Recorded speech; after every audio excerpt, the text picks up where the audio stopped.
"Get off my land," my voice thundered across the wide-open fields of my Texas ranch, cutting through the morning stillness like a gunshot. My heart pounded in my chest, a mix of fury and disbelief, as I spotted Hercurin, the self-appointed queen of the nearby HOA, strutting across my private property like she owned every blade of grass. She was clutching a clipboard, her neon pink workout gear glaring against the earthy tones of my 50-acre haven. And that smug grin on her face told me she was up to no good. This wasn't just a random wanderer lost in the countryside. This was Karen, the same woman who'd been harassing me for months, trying to extend her suburban tyranny to my slice of freedom. I grabbed my phone, hit record, and started marching toward her, boots crunching on the gravel path.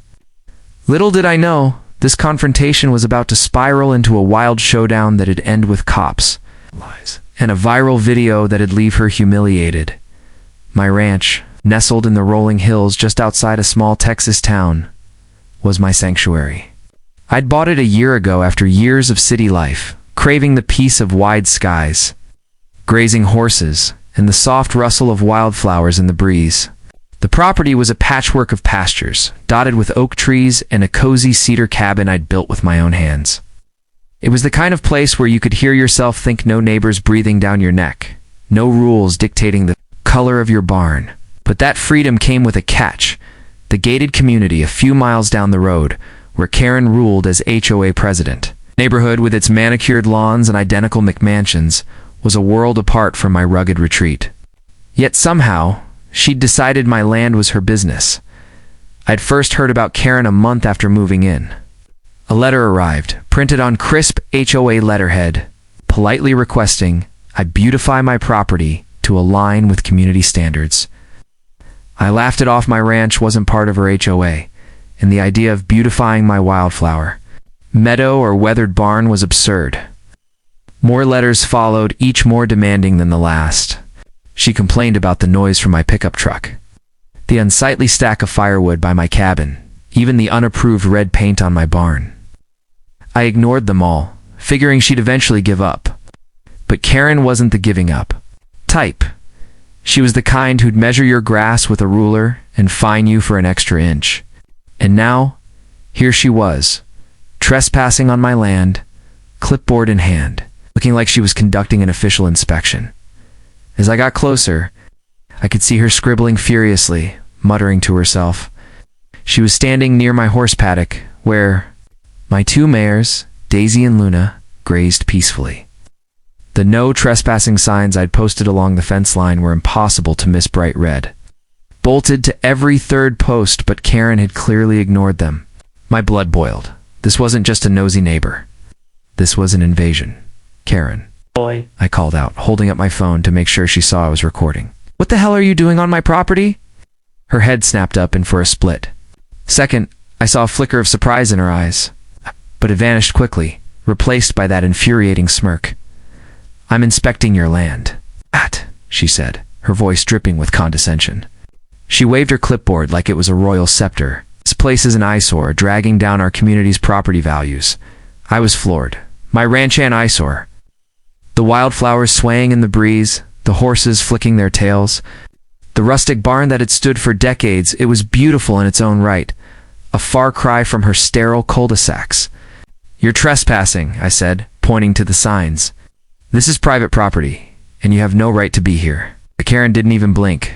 "I have every right," she snapped, stepping forward and trampling a patch of bluebonnets I'd been nurturing for months. That was it. This wasn't just about her ego anymore. It was personal. As I closed the distance, my boots kicking up dust, Karen's head snapped up from her clipboard. Her perfectly styled blonde bob and rhinestone-studded sunglasses screamed suburban entitlement. But her eyes held a flicker of surprise. She hadn't expected me to catch her. I held up my phone, making sure she saw the red recording light. "Karen, what the hell are you doing on my property? That says I'm untouchable." "I'm inspecting your land," she said, her tone dripping with condescension as she waved her clipboard like a judge's gavel. "This place is a disgrace, dragging down our community's property values." I was floored. My ranch a disgrace. The barn, with its weathered red paint, had stood for decades, a testament to the land's history. This was no eyesore. It was a slice of Texas soul, nothing like her sterile subdivision. "You're trespassing," I said, pointing to the bright red "No Trespassing" signs bolted to the fence posts every 10 yards. "This is private property, and you have no right to be here." "Hey!" Karen stepped forward, deliberately crushing a patch of bluebonnets under her pristine sneakers. "I have every right," she snapped, her voice rising to a shrill pitch that made Luna snort in the distance. "As HOA president, it's my duty to protect our community from this." She gestured wildly at my ranch, as if my horses and wildflowers were a public health hazard. My blood boiled. But I kept the camera steady, knowing every second of her tantrum was gold. "Karen, you're not in your neighborhood. This is my land, and you're breaking the law. Leave now." Her eyes narrowed to slits, and she crossed her arms, clipboard tucked under one elbow like a shield. She hissed, leaning in close enough for me to smell her floral perfume. "Your shack and those mangy horses are a blight on this area." Fighting the urge to lose my cool, "Last warning," I said, my voice low. "Get out or I'm calling the sheriff." That's when Karen's smirk turned into a full-on cackle, the kind you'd hear from a cartoon villain. "Go ahead, cowboy," she taunted, pulling out her phone with a flourish. "I'll call them first." Before I could respond, she was dialing 911, her voice morphing into a theatrical wail. "Help! I'm being threatened by a dangerous man," she cried, clutching her chest like she was in a melodrama. Anymore, it was a power play, and Karen was betting she could outmaneuver me. She didn't know I had her on tape, trampling my flowers, ignoring my signs, and spewing nonsense about community standards. I stood my ground, phone steady, as she paced back and forth, still on the call, embellishing her story with every word. The closest thing I had was a rusty old shovel in the barn. I glanced at the paddock, where Daisy and Luna were now watching us, their ears twitching at Karen's hysterics. "You're lying to the police," I said, loud enough for the recording to catch. "You're on my property, uninvited, and now you're making up stories." Karen spun around, her face red with fury. "You'll regret this." Lit a fire under me. Karen had been a nuisance from day one. Her letters, her complaints, her attempts to control what wasn't hers. I'd moved here to escape people like her, and now she was literally trampling my peace. I thought back to the first letter she sent, demanding I pave my dirt driveway to match community aesthetics. Then came the emails about my trucks. "Excessive noise? It's a diesel. It's supposed to rumble." The final straw was her fine for my barn's paint, as if she had any authority. I'd ignored her, thinking distance would keep her at bay. But Karen wasn't just nosy. She was obsessed. And now she was on my turf, trying to bend me to her will. I wasn't backing down. "You're done here?" I said, stepping closer. "The sheriff will sort this out." Her eyes widened, but she didn't budge, clutching her phone like a lifeline as we waited for the law to arrive. The distant wail of sirens cut through the tension, and within 15 minutes, sheriff's patrol car rolled up my driveway, kicking up clouds of dust that shimmered in the morning light.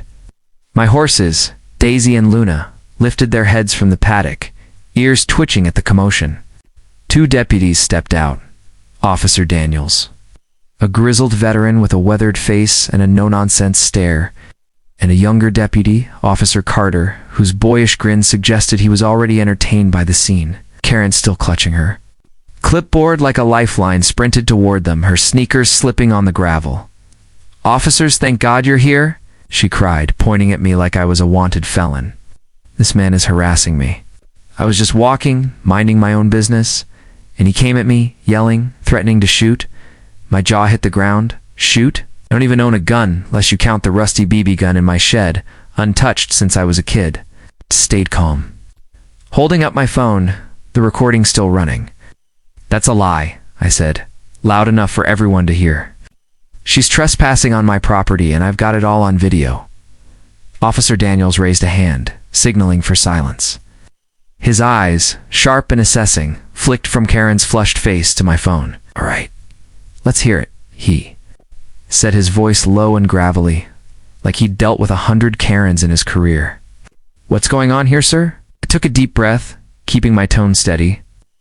"This woman, Karen, is the HOA president from the neighborhood down the road. She's been harassing me for months, sending letters about my property, trying to control what I do here. Today I caught her trespassing, ignoring my no trespassing signs, and wandering around with that clipboard like she owns the place. I told her to leave, and she called you, claiming I threatened her. I turned my phone to show Daniels the footage. The screen lit up with clear evidence. Karen strutting past the red signs, scribbling on her clipboard, trampling my bluebonnets, and ranting about property values. Her voice, shrill and commanding, echoed through the phone's speaker. This place is a disgrace. Daniels watched intently, his bushy eyebrows creeping higher with every second. Officer Carter leaned in, barely hiding a smirk as Karen's fake 911 call played. He's aggressive. He's got a gun.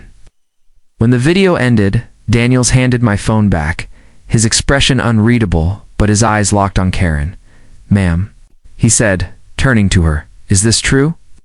Were you on this man's property without permission?" Karen's face went from red to beet purple, her mouth opening and closing like a fish out of water. I was just protecting the community," she stammered, clutching her clipboard tighter. "His land is an eyesore. It's lowering our property values." "I had to check it out," Carter coughed, clearly stifling a laugh, but Daniels remained stone-faced. "Ma'am, you don't get to check out private property without permission," he said. "Those signs are clear. You're trespassing, and that's against the law." Karen's eyes widened, and for a moment I thought she might back down. But this was Karen, and backing down wasn't in her playbook. "This is outrageous," she shrieked, her voice hitting a pitch that made my horses snort again. "Do you know who I am? I'm the HOA president. I have authority." Daniels sighed, rubbing his temple. "Not here you don't," he said. "This land isn't under your HOA. You've got no jurisdiction." I couldn't help but grin, but I kept the camera rolling, capturing every second of Karen's unraveling. She started pacing, muttering about community standards and ungrateful ranchers, her hands flailing. Carter stepped forward, his grin fading into a professional mask. "Ma'am, we need you to calm down and explain why you thought you could enter private property." Karen spun on him, her sunglasses slipping down her nose. "I was doing my job," she snapped. This cowboy is a menace. He's threatening me, and you're siding with him." Daniels raised a hand again. "Enough," he said. "We've seen the video. You ignored the signs. You entered his land, and you made false claims about threats. That's not looking good for you." Karen's mouth twisted, and I could see the gears turning. She was scrambling for a way out. "I felt unsafe," she insisted, her voice cracking. "He was aggressive. Look at him. He's still filming me." I shrugged, keeping the phone steady. "I'm documenting a trespasser," I said, "and your lies." Daniels nodded slightly as if approving my strategy, muttered, then turned back to Karen. "Ma'am, you need to leave this property. Now." The finality in his voice was like a gavel dropping, but Karen wasn't done yet. She was just getting started. Karen's carefully curated facade of authority shattered like cheap glass. The moment Officer Daniels said trespassing, her eyes widened, and her face contorted into a mask of pure, unfiltered rage. "This is outrageous," she screamed, her voice hitting a pitch that could have cracked crystal. She hurled her clipboard to the ground, where it landed with a pathetic thud in the dirt, pages fluttering loose like the last remnants of her dignity. "Do you know who I am?" she bellowed, stomping her sneakers so hard that dust clouds rose around her, making my horses Daisy and Luna snort and paw the ground in the paddock. "I'm the HOA president. I have authority. You can't do this to me." Her arms flailed, her rhinestone sunglasses slipping down her nose, revealing wild, mascara-smudged eyes that darted between the deputies.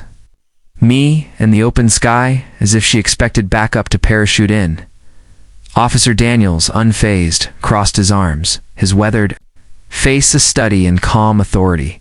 "Ma'am, you have no authority here," he said, his voice low and final. "This is private property, not your neighborhood. You ignored clear no trespassing signs, and you've been caught on video. You need to leave now." His words were like a gavel slamming down, but Karen was far from done. She spun on Officer Carter, who was struggling to keep a straight face, his lips twitching as he watched her unravel. "You're siding with him?" she shrieked, jabbing a manicured finger at me. This cowboy is a menace. He's threatening me, and you're letting him get away with it?" I held up my phone, still recording, and said, "The only threat here is you trampling my flowers and lying to the police." That was the spark that lit the fuse. Karen's head whipped toward me, her face now a blotchy mix of red and purple, like a sunset gone wrong. "You'll regret this," she screamed, her voice cracking as she lunged forward, stopping just short of me, her fists clenched. "I'll sue you. I'll have your pathetic little farm shut down. I know people. You'll be sorry you ever crossed me." The sheer venom in her voice was almost comical, but I kept my cool, letting the camera capture every unhinged word. Officer Carter stepped forward, his grin gone, replaced by a firm, "Ma'am, step back. You're escalating this?" Karen was beyond reason. She dropped to her knees in the dirt, clutching her face in a performance worthy of a daytime soap opera. "You're all against me," she wailed, fake tears streaming down her cheeks, leaving streaks of mascara that made her look like a raccoon in a neon tracksuit. I couldn't help it. I laughed. It was a short, involuntary burst, but it was enough to send Karen into a fresh spiral. "You think this is funny?" she screeched, scrambling to her feet, bits of grass and dirt clinging to her knees. She pointed at me, then the deputies, her finger trembling with rage. "You're all in on this. You're protecting this tick instead of a law-abiding citizen." Daniel sighed, rubbing his temple like he was nursing a headache. "Ma'am, you're not helping your case," he said. "You've got two options. Leave now, or we'll have to take you in for trespassing and filing a false report." The mention of take you in made Karen freeze, her mouth opening and closing like she was trying to summon one last argument. For a moment, I thought she might actually comply. But then she doubled down, stomping toward the gate, muttering loudly about injustice and corrupt cops. She turned back one last time, her eyes blazing. "This isn't over," she yelled, shaking her fist at me. "I'll be back, and you'll wish you'd never filmed me." The deputies flanked her, guiding her firmly toward the gate, where her SUV was parked just beyond my property line. Carter picked up her discarded clipboard, shaking his head as he handed it to her. "Don't come back here, ma'am," he said, his tone polite but laced with warning. Karen snatched the clipboard, got in her car, and peeled out, leaving a trail of dust and a story I'd never forget. As Karen's SUV peeled out, leaving a trail of dust and her dignity in tatters, I stood by my paddock, phone still in hand, watching the deputy's patrol car follow her down the road. My horses, Daisy and Luna, nickered softly, as if sensing the drama was over. I stopped recording, my hands shaking from the adrenaline. Took a moment to soak in the quiet of my ranch, the breeze rustling the wildflowers, the distant hum of cicadas, the peace I'd fought to protect. But I knew this wasn't the end. Karen's parting words, "This isn't over," echoed in my mind, and I had a feeling she'd try something else. That night, I sat in my cabin, the glow of my laptop casting shadows on the cedar walls, and decided to share the story with the world. I uploaded the video to my YouTube channel, titling it HOA Karen Trespasses on My Ranch Gets Humiliated. I expected a few laughs from my small audience, maybe a couple hundred views. What happened next blew my mind. By morning, the video had 50,000 views. By the next day, it was at 500,000. Within 48 hours, it exploded to 2 million, with thousands of comments flooding in. "Karen got wrecked," one read. "Protect this rancher at all costs," said another. People shared their own HOA horror. Stories, fines for wrong mailbox colors, citations for kids' chalk drawings, even threats over unapproved garden gnomes. My video struck a nerve, tapping into a universal frustration with overzealous HOAs and entitled neighbors like Karen. The comment section became a virtual campfire, with viewers roasting Karen's antics. Who brings a clipboard to trespass? Her fake tears deserve an Oscar. I couldn't stop grinning as I scrolled, realizing my quiet ranch had become the backdrop for a viral showdown. Local news caught wind of the story, and soon my phone was buzzing with calls from reporters. The San Antonio station ran a segment, dubbing it the Ranch versus HOA Showdown. They interviewed me over Zoom, my barn in the background, as I explained Karen's months-long harassment and her brazen trespass. The reporter, a friendly woman with a sharp wit, couldn't resist poking fun at Karen's meltdown. "Sounds like she thought she was sheriff of your wildflowers," she quipped. The segment aired that night, and my video's views doubled. Again, social media platforms like X lit up with clips of Karen's fake crying and her "I'm the HOA president" rant, turning her into a meme overnight. Someone even made a gif of her stomping her feet, captioned, "When your HOA power trip fails." But the real fallout hit Karen's HOA. Neighbors in her gated community, fed up with her tyranny, started speaking out. Posts on X revealed she'd bullied residents for years, fining one for a non-compliant bird feeder, harassing another over a basketball hoop. The viral video was the final straw. A petition circulated online demanding her resignation. As HOA president, within a week, she stepped down, citing personal reasons. But the internet wasn't fooled. Resign became a trending word on X, with users joking she'd probably fled to HOA Island. I felt a twinge of sympathy. Nobody likes being dogpiled, but it faded when I remembered her crushed bluebonnets and fake 911 call. Karen didn't go quietly. A week later, a legal notice arrived, accusing me of defamation and demanding $50,000 for emotional distress. I laughed, knowing my footage was airtight, clear evidence of her trespassing, lying, and unhinged behavior. I hired a local lawyer, a no-nonsense Texan who called her lawsuit frivolous as a paper hat in a hurricane. The case fizzled out. In weeks, Karen's lawyer dropped it after seeing the video. My lawyer's bill was worth every penny for the peace of mind. I added more no trespassing signs to my fence just in case, and even installed a trail camera by the gate. Karen's SUV hasn't been back, though I've seen her driving by slowly. Avoiding eye contact when I'm out by the road today, my ranch is peaceful again. I spend mornings sipping coffee on my porch, watching Daisy and Luna graze the wildflowers. Slowly recovering from Karen's stomping, the viral fame has faded, but my YouTube channel's still growing, with viewers asking for more ranch stories. I've shared a few fixing fences, rescuing a stray calf, but nothing tops the Karen saga. Oh, it taught me a lesson. Always keep your camera rolling when trouble comes knocking. You never know when you'll need proof to protect your peace or when you'll accidentally spark a viral reckoning.